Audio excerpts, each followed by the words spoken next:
توحید فی المحبت کیا ہے؟ اللہ سے محبت تمام محبتوں سے بالاتر ہو جائے.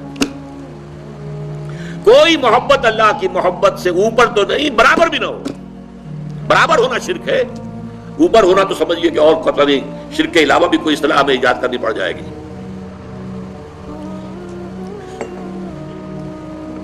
سورہ بقرہ میں فرمایا وَمِنَ النَّاسِ مَن يَتَّخِذُ مِن دُونِ اللَّهِ أَندَادًا يُحِبُّونَهُم كَحُبِّ اللَّهِ وَالَّذِينَ آمَنُوا أَشَدُّ حُبًّا لِلَّهِ.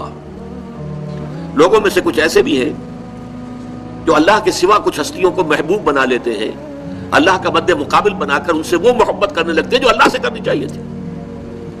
وَالَّذِينَ آمَنُوا أَشَدُّ حُبًّا لِلَّهِ، اور جو واقعتاً اہل ایمان ہیں وہ شدید ترین محبت کرتے ہیں اللہ کے ساتھ. تو قرآن یہ نہیں کہتا کہ آپ والدین سے محبت نہ کریں، کرو، لیکن والدین کی محبت اللہ کی محبت کے برابر نہ ہو جائے، اس سے بڑھ نہ جائے. اولاد سے محبت کرو، اولاد کی محبت اللہ کی محبت سے بڑھ نہ جائے. دیکھیے یہ محبتوں کا امتحان ابراہیم سے اللہ نے کیسے کیسے لیا تھا. وَإِذِ ابْتَلَىٰ إِبْرَاهِيمَ رَبُّهُ بِكَلِمَاتٍ فَأَتَمَّهُنَّ قَالَ إِنِّي جَاعِلُكَ لِلنَّاسِ إِمَامًا. کیسے کیسے امتحانوں میں سے پاس ہونے کے بعد پھر وہ مرحلہ آیا کہ اللہ نے فرمایا ابراہیم میں تمہیں تمام نوع انسانی کا امام بناتا ہوں. والدین کو چھوڑا اللہ کے لیے، گھر بار چھوڑا اللہ کے لیے. بادشاہ کے دربار میں آنکھوں میں آنکھیں ڈال کر مناظرہ کیا کہ نہیں کیا؟ بادشاہ جو ہے وہ مرعوب نہیں کر سکا. وَبُہِتَ الَّذِي كَفَرَ، بلکہ جو مناظرہ ہوا ہے تو بادشاہ جو تھا نمرود وہ مبہوت ہو کر رہ گیا. اپنی جان کو اللہ سے، اللہ کی محبت سے زیادہ نہیں سمجھا.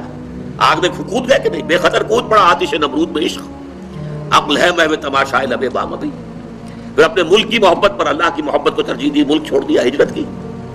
آخری امتحان جو لیا ہے، آخری امتحان جس سے کڑا امتحان ہو نہیں سکتا.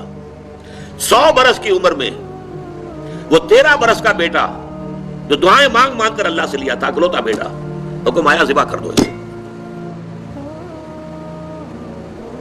یہ ہے سب سے بڑا امتحان. 100 برس کا بوڑھا انسان اور بڑی دعائیں مانگ مانگ کر بیٹا لیا. 87 برس کی عمر میں حضرت اسماعیل کی ولادت ہوئی ہے.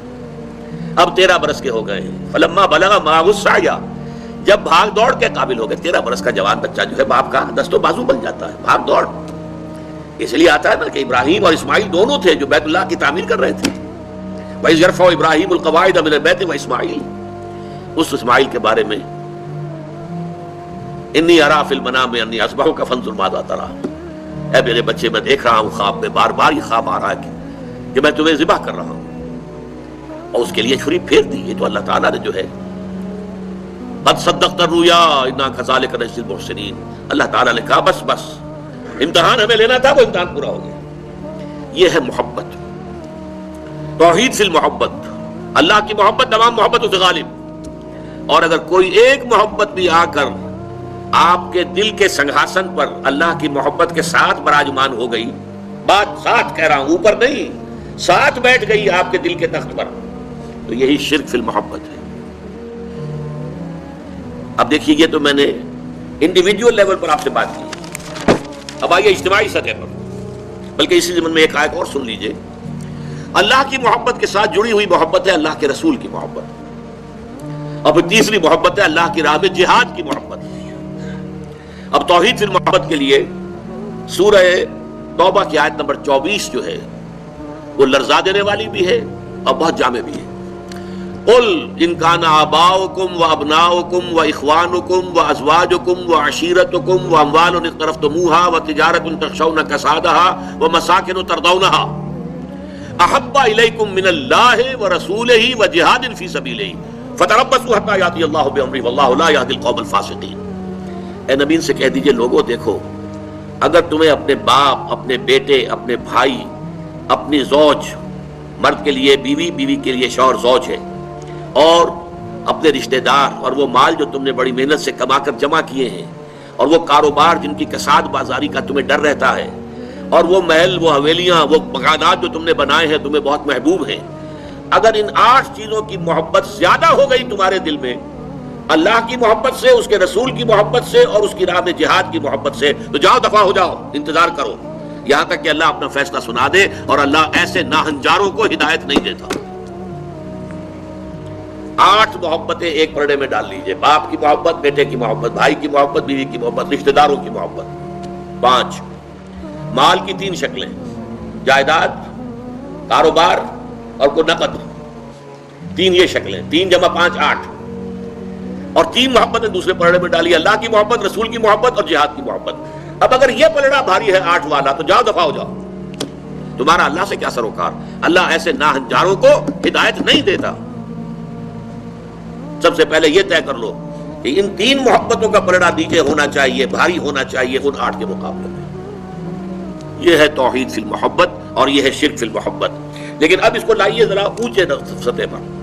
وہ جو میں نے کہا انسانی معاشرہ، ریاست، اس ریاست کے لیے، معاشرے کے لیے بھی کوئی ایسی شے موجود ہونی چاہیے کہ جو اس میں رہنے والے یا اس میں شامل سب لوگوں کی محبوب شے بن جائے. یہ کامن محبت انہیں جوڑے گی، ان کے اندر اتحاد پیدا کرے گی. مثلا وطن کی محبت، وطن کی جے جے ہند، وطن کی عظمت کے گن گاؤ. قوم کی محبت، وطن پرستی، قوم پرستی، کوئی نظریہ پرستی.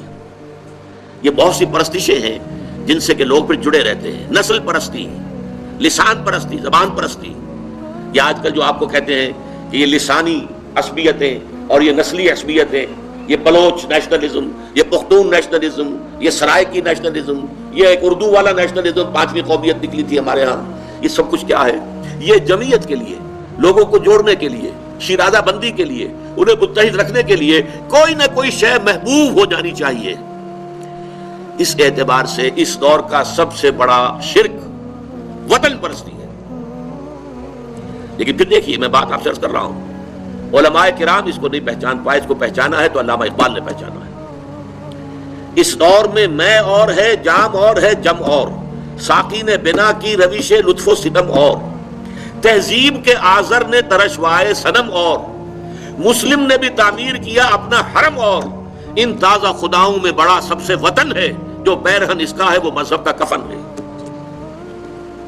نظارہ دیرینہ زمانے کو دکھا دے، اے مصطفی خاک میں اس بت کو ملا دے.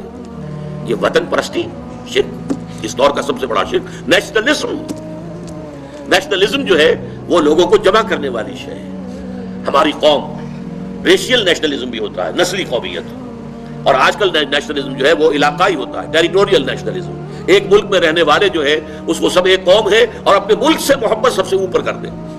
یہ ہے در حقیقت علامہ اقبال نے جس کو کہا کہ وطن ایک تو ہے وطن سے محبت ہونا، وہ ٹھیک ہے، حب الوطن من الایمان حدیث ہے. گفتار نبوت میں وطن اور ہی کچھ ہے، اور گفتار سیاست میں وطن اور ہی کچھ ہے. وطن جب آتا ہے پولیٹیکل کانسیپٹ کی حیثیت سے تو معبود بنتا ہے. اس معبود کی ایک نماز ہے. آپ کھڑے ہو جاتے ہیں، ترانہ پڑھا جا رہا ہے اور آپ کھڑے ہیں، جھکے ہوئے، سر جھکا کر کھڑے ہیں. یہ قنوت جو ہے یہ کس کے لیے ہو رہا ہے؟ وطن کے دیوتا کے لیے ہو رہا ہے. وطن کے دیوتا کا ایک اور ہے سلامی، جھنڈے کو سلامی دی جا رہی ہے. جھنڈا وہ علامت ہے آپ کے وطن کی. آپ کے علم میں ہوگا، میں اس ترانے کے پڑھے جانے کے وقت کھڑا نہیں ہوتا، اور اس سے بڑی کنٹروورسیز بھی ہوئی ہیں، مجھے بڑی تلخ باتیں بھی سننی پڑی ہیں. لیکن میں یہ سمجھتا ہوں کہ در حقیقت یہ وطن کی نماز ہے، وطن کی حمد ہو رہی ہے، وطن کے اور ترانے گائے جا رہے ہیں. در حقیقت یہ اجتماعی سطح پر پولیٹیکل سائنس کے اعتبار سے آج وطن جو ہے وہ جو ہے ایک معبود کی شکل اختیار کر گیا ہے.